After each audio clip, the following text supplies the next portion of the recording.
નમસ્કાર વિદ્યાર્થી મિત્રો, આજે આપણે વ્યાકરણ એકમ 4 જે રહ્યું એમાં થોડી આગળ ચર્ચા કરીશું.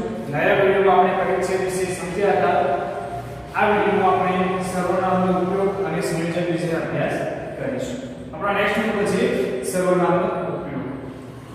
હવે વાક્યમાં અથવા તો પરિચ્છેદમાં સર્વનામનો ઉપયોગ કઈ રીતે થાય છે એ આપણે આમાં જોઈએ. સૌપ્રથમ સર્વનામ કોને કહેવામાં આવે છે તે આપણે જોઈએ.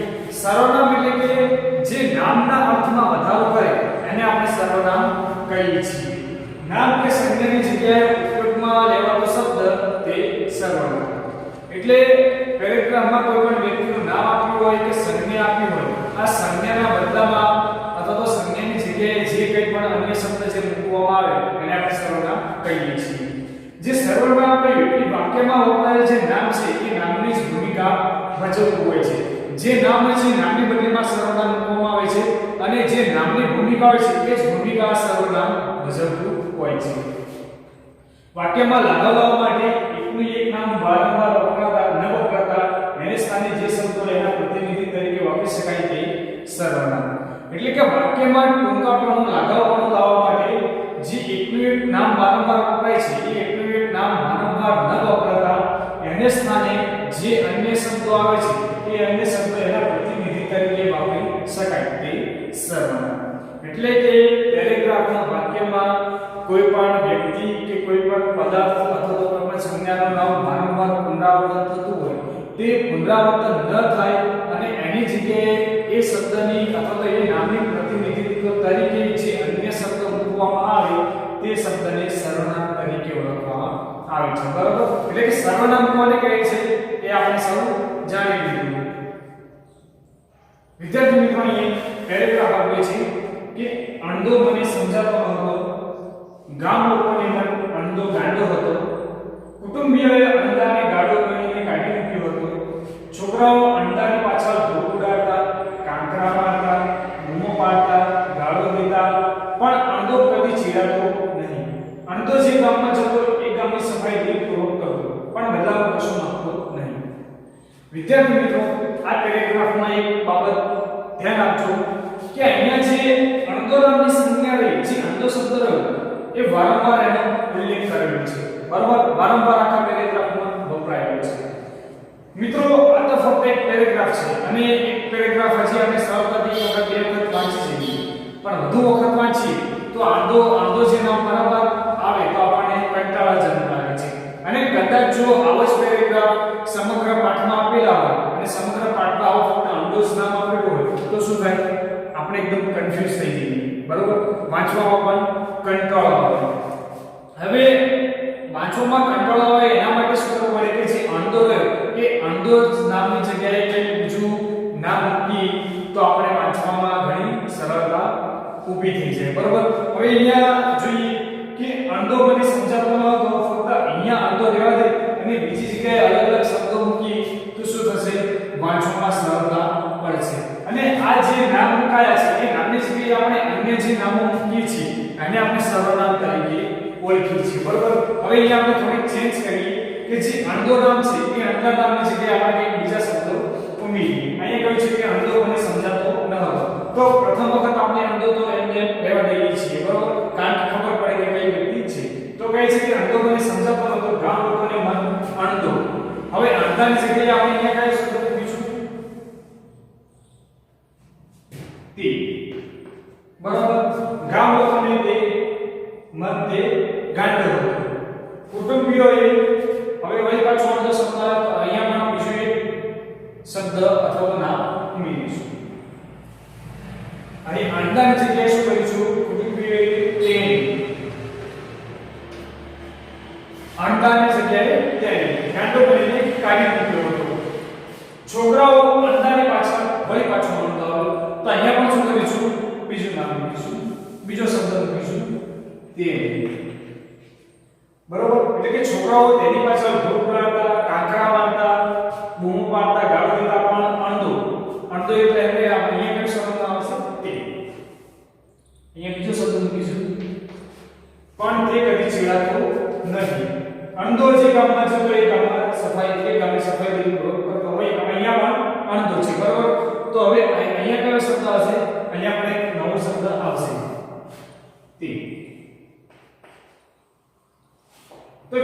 મિત્રો હવે આપણે જે અંડો નામ હતો અંડો નામની જગ્યાએ આપણે બીજા નામો મૂક્યા. હવે ફરીથી આપણે આ પેરેગ્રાફમાં છે શું થશે વાંચવામાં સરળતા રહેશે. આપણે પ્રેક્ટિસ કરી કે અંડો મને સમજાવતો હતો, ગામ લોકોને મન તે ગાંડો હતો, કુટુંબીઓએ તેને ગાંડો બનીને કાઢી દીધો હતો, છોકરાઓ તેની પાછળ ધૂળ ઉડાડતા, કાંકરા મારતા, બૂમો પાડતા, ગાળતા, પણ તે કદી ચીડાતો નહીં. તે જે ગામમાં જતો એ ગામની સફાઈ પૂર્વક કરતો, પણ બદલાવા કશું માંગતો નહીં. તો વિદ્યાર્થી મિત્રો અહીંયા આપણે જે અંડો નામ હતો એ અંડો નામ હટાવી અને એની જગ્યાએ નવા શબ્દો મૂક્યા. આ જે નવા શબ્દો મૂક્યા છે એને જ આપણે સર્વનામ તરીકે ઓળખીએ છીએ. બરોબર વિદ્યાર્થી મિત્રો અહીંયા જે અંડો નામ છે એ અંડો નામની ભૂમિકા આ શબ્દો ભજવે છે. બરોબર જે અંડો લખેલી આપણે આખું વાક્ય લખતા હતા એની જગ્યાએ આપણે તે અને જે અર્થ સમજતા હતા એની જગ્યાએ તે શબ્દ લખ્યો છે. તો તે શબ્દ અથવા તો આ શબ્દ લખવાથી પણ અર્થ એનો એ જ રહે છે. અને જે શબ્દ છે જે અંડો નામની સંજ્ઞા છે એની ભૂમિકા પણ આ શબ્દ ભજવી લે છે. બરોબર એટલે વિદ્યાર્થી મિત્રો અહીંયા જે અંડો નામ હતું એ અંડો નામ શું સમગ્ર પેરેગ્રાફમાં વારંવાર આવી જતું હતું. બરોબર એનું પુનરાવર્તન થઈ જતું હતું. એના કારણે શું થતું હતું કે વાંચનમાં પણ કંટાળો આવતો. પણ અંડો નામની જગ્યાએ આપણે અન્ય શબ્દો મૂકી દઈએ તો શું થાય છે વાંચવામાં સરળતા લાગે છે, વાક્ય ટૂંકું બને છે, અસરકારક બને છે. બરોબર અહીંયા જો આ જે શબ્દો મૂક્યા છે તે, તેની, તેની, તે વગેરે તો શું છે એ આપણા સર્વનામ છે. જે ચોક્કસ જે સંજ્ઞા છે જે અંડો નામની સંજ્ઞા છે એની જ ભૂમિકા ભજવે છે. બરોબર એટલે વિદ્યાર્થી મિત્રો જે સર્વનામો એ શું કરતા હોય છે કોઈ પણ સંજ્ઞા કે કોઈ પણ વ્યક્તિ હોય છે એ વ્યક્તિના નામના અર્થમાં વપરાતી હોય છે. અને આ જે વ્યક્તિ કે જે નામ રહી એ નામની ભૂમિકા જ વાક્યમાં એ શબ્દ અથવા તો તે સર્વનામ ભજવતું હોય છે. અહીંયા ઉપર જોઈએ એ પ્રમાણે કે નામ કે સંજ્ઞાની જગ્યાએ ઉપયોગમાં લેવાતો શબ્દ. તો અહીંયા જે અંડો નામ છે એ નામની જગ્યાએ આપણે કયો શબ્દ આ શબ્દ લીધો તે આપણું સર્વનામ જે વાક્યમાં વપરાયેલ નામની જ ભૂમિકા ભજવે છે. તો આ જે અંડો નામની જે ભૂમિકા છે એ ભૂમિકા આ શબ્દો ભજવી જ દે છે. બરોબર અને એ સમગ્ર પેરેગ્રાફ ટૂંકો બને છે, વાંચવામાં સરળતા પણ રહે છે. બરોબર એટલે જે સર્વનામ હોય એ આપણને શું કરે છે વાંચવામાં સરળતા રહે છે, ટૂંકાપણું પણ લાવે છે. અને જો કદાચ આપણે અંડો નામ માને પેરેગ્રાફમાં મૂક્યું હોત તો શું થાય વાંચવામાં પણ કંટાળો આવે. બરોબર હવે બીજું એક ઉદાહરણ જોઈએ. બીજું એક પેરેગ્રાફ છે આપણે જોઈ લઈએ કે રંગપુર દિશામાં એક નવો છોકરો ભણવા આવ્યો હતો અને એના બાપુજી નિશાળમાં આવીને ગંજી ખોરાક મફત ઇનામમાં વેચતા હતા. હવે અહીંયા એક નવો છોકરો આવે છે, એના બાપુજી છે, એના નામ બાપુજી નિશાળમાં આવીને ગંજી ખોરાક મફત ઇનામમાં વેચતા હતા. અહીંયા હેડમાસ્ટરની પણ ઉચ્ચારણ થયું છે. હેડમાસ્ટરે હરિયાને બોલાવીને બેસાડ્યો. હરિયો ભાગમાં ઉભો રાખીને બેઠો. હરિયાની ઓળખાણ કરાવી ગંજી ફરક હરિયાને હાથે વેચાય એવું નક્કી થયું. બરોબર અહીંયા વિદ્યાર્થી મિત્રો એક વસ્તુ જોજો કે અહીંયા જે હરિયો શબ્દ રહ્યો, હરિયો શબ્દ 4 વખત આવ્યો છે. બરોબર તો શું આ હરિયો શબ્દ 4 વખત આવે છે એની જગ્યાએ આપણે સર્વનામ નામ લેખકે કેમ સર્વનામ અહીંયા મૂક્યું નથી? એની પાછળ કોઈ ચોક્કસ કારણ તો હશે જ નહીં. વિદ્યાર્થી મિત્રો એનું ચોક્કસ કારણ છે. કારણ કે અહીંયા જે પેરેગ્રાફ આપે છે એ પેરેગ્રાફમાં 3 કે 4 વ્યક્તિઓનો જે 3 કે 4 વ્યક્તિઓ કાર્ય કરતી હોય એની ભૂમિકા આપેલી છે. બરોબર એટલે કે 3 કે 4 વ્યક્તિઓનો જે ઉપયોગ છે આ પેરેગ્રાફમાં થયો છે. અહીંયા 4 વ્યક્તિઓ કાર્ય કરતી જણાય છે. એક છે નવો છોકરો જે સ્કૂલમાં આવ્યો છે તે, બીજું છે બાપુજી, ત્રીજા છે હેડમાસ્ટર અને ચોથો છે હરિયો. હવે વિદ્યાર્થી મિત્રો અહીંયા જો આપણે સર્વનામનો ઉપયોગ કરીએ તો એક મોટામાં મોટો ગૂંચવાડો ઊભો થાય છે.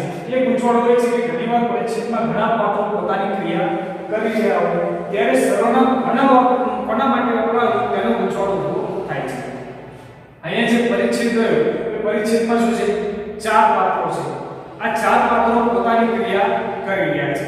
હવે 4 પાત્રો અલગ અલગ છે અને 4 પાત્રો માટે આપણે સર્વનામ વાપરીએ તો હવે એ 4 પાત્રોમાંથી સર્વનામ કોના માટે વપરાયું એ સૌથી મોટામાં મોટો ગૂંચવાડો ઊભો થાય છે. બરાબર અને એમાં કોણ કઈ ક્રિયા કોની પાસે અને કેવી રીતે કરાવે છે એ સમજવામાં પણ મુશ્કેલી ઊભી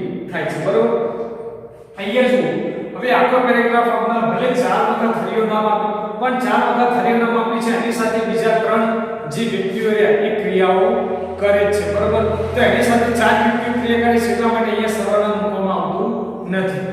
હવે સર્વનામ મૂકી નથી એટલે આપણે આ પેરેગ્રાફ સરળતાથી વાંચી શકીએ છીએ કે રવિકુમાર દિશામાં એક નવો છોકરો ભણવા આવ્યો હતો અને એના બાપુજી દિશામાં આવીને ગંજીફરા મફત ઇનામમાં વેચતા હતા. તો અહીંયા શું કર્યું કે રવિકુમાર દિશામાં એક છોકરો ભણવા આવ્યો હતો, તો એના પિતાજી હતા એ ગંજીફરા મફત ઇનામમાં વેચતા હતા. હવે જે હેડમાસ્ટર હતા સ્કૂલના, તો સ્કૂલના હેડમાસ્ટરે પછી શું કર્યું, હરિયાને બોલાવ્યો. તો હરિયો ભારમાં મોઢું રાખીને બેઠો અને હરિયો ભારમાં મોઢું રાખીને બેઠો એટલે પછી શું કર્યું, હરિયાની ઓળખાણ કરાવી અને હરિયાની હાથે ગંજીફરા વેચાઈ થયું. તો આખો પેરેગ્રાફમાં કઈ વ્યક્તિ કોણે શું કહે છે, કઈ ક્રિયા કરાવે છે, તે આપણે સરળતાથી સમજણ પડી જાય છે, બરોબર? પણ જો કદાચ આ પેરેગ્રાફમાં આપણે સર્વનામ મૂકીએ તો શું થશે આપણે જોઈ લઈએ. હવે એક નવો છોકરો અને એના બાપુજી તો બરોબર છે, પણ અહીંયા હેડમાસ્ટરની જગ્યાએ તેને કહીએ કે પૈસા હતા તેને, એટલે કે હેડમાસ્ટરને તેને બોલાવીને બેસાડ્યો. અહીંયા તેની જગ્યાએ ફક્ત હેડમાસ્ટર આપીશું તો પણ ચાલશે, બરોબર? હેડમાસ્ટરે તેને બોલાવીને બેસાડ્યો. હવે હરિયો છે તો અહીંયા, એટલે કે હરિયો તે બારમાં મોઢું રાખીને બેઠો. હવે હરિયાની જગ્યાએ આપણે સર્વનામ મૂકીએ તો શું થાય, તેની, એટલે કે હરિયાની એટલે તેની ઓળખાણ કરાવી ગંજીફરા હરિયાના હાથે વેચાય, એટલે કે તેના હાથે વેચાય, તેના હાથે વેચાય એવું નક્કી થયું. હવે વિદ્યાર્થી મિત્રો અહીંયા જોશો 4 વ્યક્તિઓ તો કાર્ય કરે છે, બરોબર? પણ અહીંયા 4 વ્યક્તિની જગ્યાએ અહીંયા જે હરિયાના 4 વખત નામ આવ્યું છે, હરિયાનું તેની જગ્યાએ આપણે સર્વનામ મૂક્યું છે. હવે અહીંયા મોટો ગૂંચવાડો કરે થશે. પેરેગ્રાફ વાંચીને પછી સમજીએ કે રવિકુમાર દિશામાં એક નવો છોકરો ભણવા આવ્યો હતો અને એના બાપુજી દિશામાં આવીને ગંજીફરા મફત ઇનામમાં વેચતા હતા. હેડમાસ્ટરે તેને બોલાવીને બેસાડ્યો. હવે અહીંયા પહેલો ગૂંચવાડો તો થાય છે કે તેને બોલાવીને બેસાડ્યો. તેને એટલે કોણ? નવા છોકરાને બેસાડ્યો, બાપુજીને બેસાડ્યો કે હરિયાને બેસાડ્યો? આ ત્રણમાંથી કોને બેસાડ્યો? એ પહેલો પ્રશ્ન, પહેલો ગૂંચવાડો ઊભો થાય છે. ત્યારબાદ તે ભારમાં મોઢું રાખીને બેઠો. કોણ ભારમાં મોઢું રાખીને બેઠો? નવો છોકરો બેઠો, બાપુજી બેઠો કે હરિયો બેઠો? તેની ઓળખાણ કરાવી. તો આમાં પણ પ્રશ્ન થાય છે કે કોની ઓળખાણ કરાવી? નવા છોકરાની ઓળખાણ કરાવી કે હરિયાની ઓળખાણ કરાવી? અને તેના હાથે ગંજીફરા તેના હાથે વેચાયું નક્કી થયું. તો અહીંયા પણ પ્રશ્ન થાય છે કે કોના હાથે ગંજીફરા વેચાવાનું નક્કી થયું? બાપુજીના હાથે, નવો છોકરો એના હાથે કે હરિયાના હાથે ગંજીફરા વેચાવાનું નક્કી થયું, બરોબર?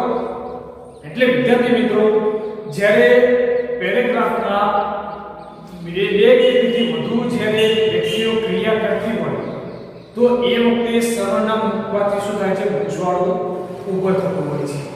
કોણ કઈ ક્રિયા કોની પાસે અને કેવી રીતે કરાવે છે એ વાંચનને સમજવું મુશ્કેલ બને છે. હવે અહીંયા આપણે આ પેરેગ્રાફ વાંચીએ તો આપણે ગૂંચવાડો ઊભો થાય કે આ કોણ કઈ ક્રિયા કરે છે, કોણે કરાવે છે, શું છે આપણે કઈ ખબર ના પડે. એ આપણો મોટો ગૂંચવાડો ઊભો થાય છે. એટલા જ માટે પરીક્ષામાં જ્યારે વધારે પાત્રો પોતાની ક્રિયા કરતા હોય ત્યારે સર્વનામ વાપરવામાં આવતું નથી, બરોબર? અહીંયા જુઓ, પહેલા પેરેગ્રાફમાં આપણે શું જોયું કે અહીંયા જે અણધો નામ હતું, એકથી વધારે વાર એનો ઉપયોગ થતો હતો, તો એની જગ્યાએ આપણે સર્વનામ મૂક્યું. પણ અહીંયા જે હરિયો નામ હતું 4 વખત ઉપયોગમાં લેવાતો હતો, છતાં પણ આપણે અહીંયા સર્વનામ મૂકી શકતા નથી, કારણ કે આ પેરેગ્રાફમાં ફક્ત એક જ વ્યક્તિ ક્રિયા કરે છે, એક જ વ્યક્તિનો ઉલ્લેખ છે. એટલે એક વ્યક્તિનો ઉલ્લેખ છે એટલે આપણે સર્વનામ મૂકી શકીએ છીએ અને એનો અર્થ સરળતાથી મેળવી શકીએ છીએ.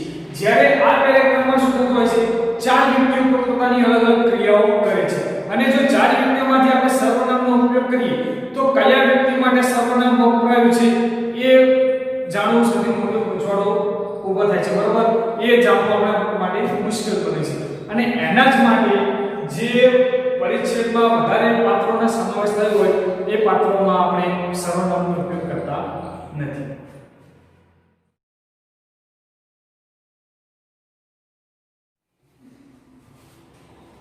ત્યારબાદ વિદ્યાર્થી મિત્રોનો નેક્સ્ટ મુદ્દો છે સંયોજકોનો યોગ્ય વિદ્યાર્થી મિત્રો સંયોજકો કોને કહેવામાં આવે છે? તમે છે માધ્યમિક થી અથવા તો પ્રાઇમરી માંથી શીખતા આવ્યા છો કે સંયોજકો કોને કહેવાય છે. ફરી એકવાર જોઈએ તો સંયોજકો શું કરે છે? કોઈ પણ બે શબ્દો હોય, બે પદો હોય કે બે વાક્ય હોય, આ બે વાક્યોને જોડવા માટે જે એક શબ્દનો અથવા તો એક પદનો ઉપયોગ કરવામાં આવે છે એને આપણે સંયોજક તરીકે ઓળખીએ છીએ. બે શબ્દ, બે વાક્યખંડો કે બે વાક્યને જોડવાના જે પદ હોય છે એને આપણે સંયોજક તરીકે ઓળખીએ છીએ. આ પદો કયા હોય છે એ જોઈએ તો અને, એટલે, તથા, તેથી, અથવા, માટે, જો, તો, જ્યારે, ત્યારે, જે, તે વગેરે જે આ એ શું છે? સંયોજકો હોય છે. વિદ્યાર્થી મિત્રો આ સંયોજકો શું કરતા હોય છે? જે બે વાક્યો હોય છે જે એકબીજા પર અનુબંધ ધરાવતા હોય છે, એકબીજા પર અવલંબતા હોય છે, એકબીજા પર આધારિત હોય છે, આ બે વાક્યોને એક કરવામાં મદદ કરે છે. ઉદાહરણ જોઈએ. બા મને પકડવા આવી, બંધાતો કુબારા ગણી ગયા. બરોબર? અહીંયા જુઓ આ બે વાક્યો આપ્યા છે. બા મને પકડવા આવી, બંધાતો કુબારા ગણી ગયા. આ બંને વાક્યો પરસ્પર જોડાયેલા છે. આ બંને વાક્યો એકબીજાને જોડે છે, એટલે કે એકબીજા સાથે તાલમેલ સાધે છે. એકબીજા સાથે આ બંને વાક્યો જોડાયેલા છે. છતાં પણ આ બંને વાક્યો શું છે? એના પૂર્ણવિરામ છે કે અલગ અલગ છે. હવે આ બંને વાક્યોને આપણે એક કરીએ તો આખા વાક્યનો અર્થ આપણે મળી જાય છે.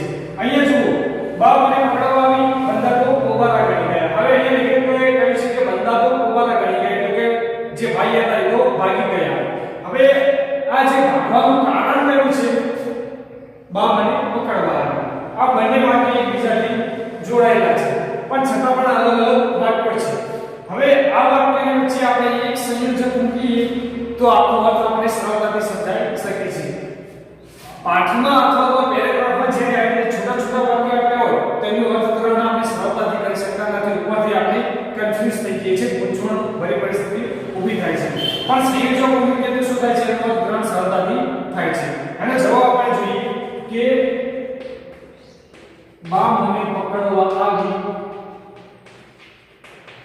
હવે ફક્ત અહીંયા એક જ સંયોજક મૂકવાની જરૂર છે તો આખા વાક્યનો અર્થ આપણે સરળતાથી સમજાવીએ છીએ કે તે સંયોજક છે ત્યારે બંધાતો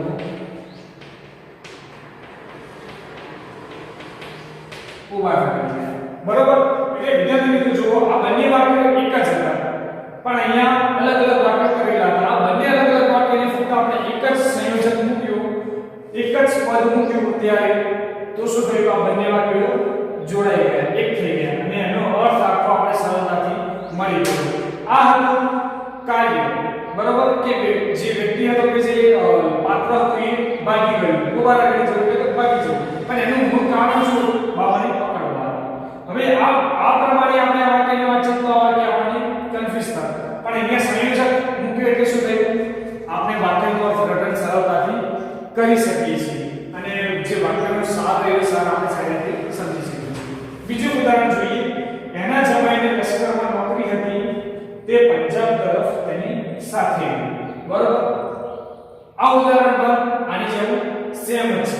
હવે તે પંજાબ તરફ તેની સાથે ગઈ. આ પોસ્ટ ઓફિસ પાર્ટનું વાક્ય છે કે જે મરિયમ હતી, અલી ડોસાની દીકરી, એના પતિને લશ્કરમાં નોકરી હતી એટલે એની સાથે પંજાબ ગઈ. બરોબર? હવે અહીંયા બંને વાક્યો અલગ અલગ આપેલા છે. હવે આ બંને વાક્યને એક તરફ જોઈ એક વાક્યમાં જોડીએ તો આપણો અર્થઘટન સરળતાથી થઈ જાય છે.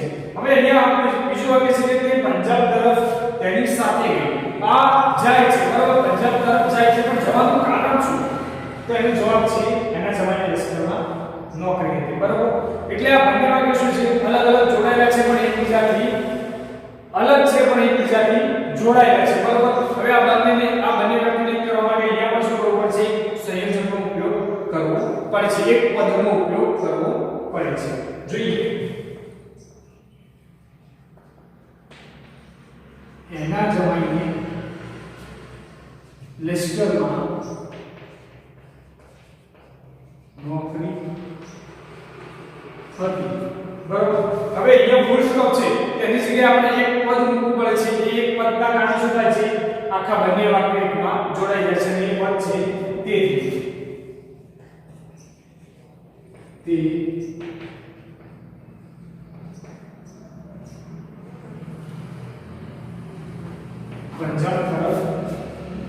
દિશાથી.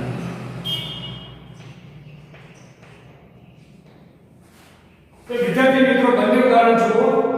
શરૂઆતમાં બંને વાક્યો અલગ અલગ આપે છે, પણ આપણે એક પદ મૂક્યું અને એ પદની સાથે આખા બંને વાક્યો એકબીજામાં જોડાઈ ગયા અને એક વાક્ય બન્યું અને આનું અર્થઘટન આપણે સરળતાથી કરી શકીએ. અને આ જે એક પદ મૂક્યું એ જ આપણું શું છે?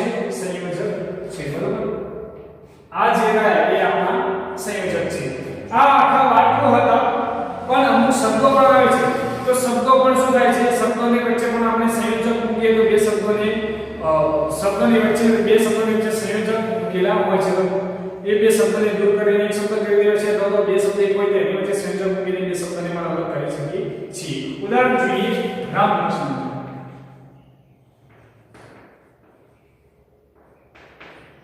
બરોબર? રામ લક્ષ્મણ અથવા તો વાક્ય લઈએ રામ લક્ષ્મણ વનમાં ગયા. હવે અહીંયા એક સંયોજક મૂકીએ તો શું થશે? રામ લક્ષ્મણ આમ ભેગું વંચાશે, પણ અહીંયા એક સંયોજક મૂકીએ અને બરોબર તો શું થયું? રામ અને લક્ષ્મણ આ બે વ્યક્તિઓ અલગ અલગ આપણે ઓળખી શકીએ છીએ. આપણે તો જાણીએ છીએ રામ લક્ષ્મણ, પણ કદાચ અન્ય કોઈના ધ્યાનમાં ના આવ્યું હોય. આપણા ભારતમાં તો બધા શું જાણે છે રામ અને લક્ષ્મણ વિશે, પણ કદાચ કોઈના સંદર્ભમાં ના હોય તો એ આ રામ લક્ષ્મણ એક જ નામ જાણે.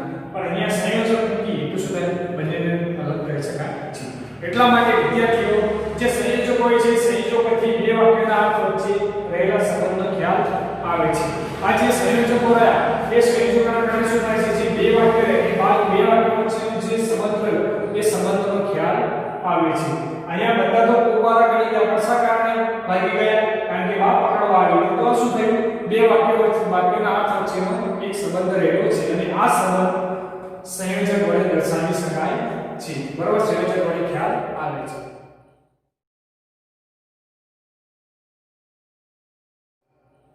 તો વિદ્યાર્થી મિત્રો આપણે આજના વિડિયોમાં આટલા સુધી રાખીશું.